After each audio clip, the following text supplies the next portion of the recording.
one of the most popular spots to get dropped off in the busy city of Bangalore, India. Mantry Square Mall is home to over 250 stores, one of which is Games The Shop. It looks like your everyday game store. Employees rearrange games to pass the time, waiting patiently for customers to arrive. And store manager Krishna Pujari knows it's an expensive investment to get into home console games in India. QS and all will get $400. India is get compared to around $800 in the PS4 gaming consoles. So it is a little bit high. But stores that specialize in selling only video games are incredibly rare in India. In the US, there are nearly 4,500 GameStop stores compared to only 6 Games The Shop stores in India. The gaming industry in India, while growing, is still in its infancy, with just over $500,000 in revenue compared to the US's $20 billion in 2014. Exploring the side roads of Bangalore shopping district on Cubbon Street will uncover unique places like Venus Games and Alex. And just down the street is the entertainment store, where the games are tucked away in a corner, hidden behind the wide assortment of other collectibles the store stocks, and for good reason. Gaming is probably one of the lowest margin businesses for retail in India. In most cases, we hardly make anything. So we keep gaming here only for the experience of having a console and allowing people to game here, and we want that to be a part of the store. It doesn't really do much for us commercially. But some places, such as gaming cafe League of Extraordinary Gamers, or LXG for short, take the concept of just playing games and make it into a lucrative business. This cafe caters to all kind of gamers, all casual kind of gamers, but also more serious kind of gamers who practice to make this as a profession in terms of esports and training them, and even represent India probably in the future. It's a place where people pay money at a rate of approximately $1 per hour Which server you playing? to play on the latest gaming consoles and PCs. Each computer is worth 120,000 rupees, or about $1,900. And a good internet connection, which is hard to come by in India and required to play these games, is provided at LXG. Yeah, so what happens is this water level, Mithun Balraj is a prominent organizer for community meetups and events for fans and developers of games around Bangalore. He hears people struggle to get into the business on a constant basis. it is looked down as a childish thing. If you tell your parents that you want to become a game developer, chances are they're just gonna think you're an idiot because they are doing something that people just don't see as an actual career.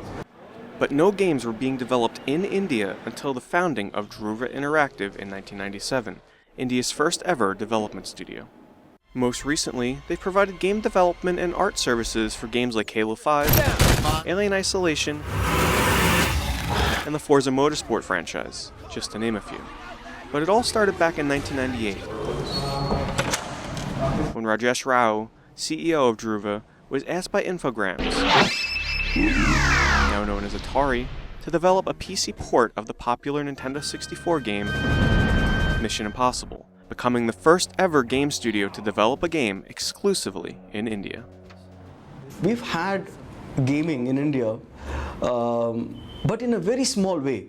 It was restricted to pretty much those people who had international exposure, people who had relatives abroad, who would come back and bring an NES or a Sega Saturn.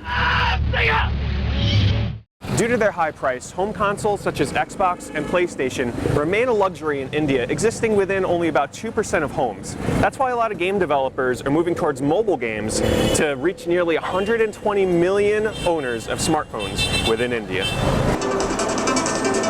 Yost Paul is part of a 2-man, or 3 if you count Chip, the game studio's pet chipmunk, mobile game studio known as Digital Night.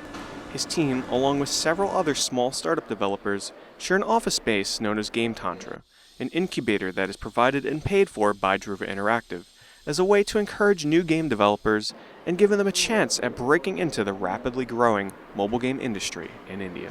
If you're looking into the Indian market, it will change within 5 years. Definitely it will change because the smartphones. Because we have the second largest smartphone selling market in the world. The smartphones have kind of become cheaper, and so now there's really a smartphone revolution that's on in India. Smartphone growth is like 55% year on year right now in India. But the mobile market is not without its challenges. In US and all that, everything is happening by credit card, right? So our major problem is happening in those cases. People are not ready to pay through credit card because they are not trusting them. For a country with 1.2 billion people, there are only 21 million credit cards, meaning buying anything outside of free games is just not possible for most people. Female characters पे काम किया क्या थोड़ा? Anshumani Ruddra, studio head of Tiny Mogul Games, a mobile game development studio of about 40 employees based in Bangalore, says it's not that people don't want to pay, they simply aren't able to. It's not necessarily with the will to pay. The will to pay exists. Indians don't have the means to pay, which essentially means that there is no infrastructure for payments. The reason is because Google Play does not allow carrier billing in India, meaning credit cards must be used for all purchases. The moment carrier billing in India comes, you're going to see a huge increase in the volume of payments. Are you all gamers? In Mobi, a mobile-focused advertising company, hosts monthly meetups for indie app developers. Is this making sense? Are you guys identifying with this? The goal is to not only teach them how to properly market and monetize their games, but to also create a community of new and experienced developers. There are people with like many games under their belt, and there are people who are still building their first game. There have been people who want to build their first game and come here to learn. Sid Siverman has been working on his first game for over 8 months now, and for him, the drive to make games far outweighs the need to make money. A lot of the companies focus on making, and you have to make money out of games, but passion-driven indie game development is still sort of scarce in India, is what we feel or what we've seen. These kind of games are also a viable business, as well as it may not make you billions and billions of dollars or anything, but you can still survive and be able to express yourself through games and make a living out of it. Reporting from Bangalore, India, I'm PeteDorr.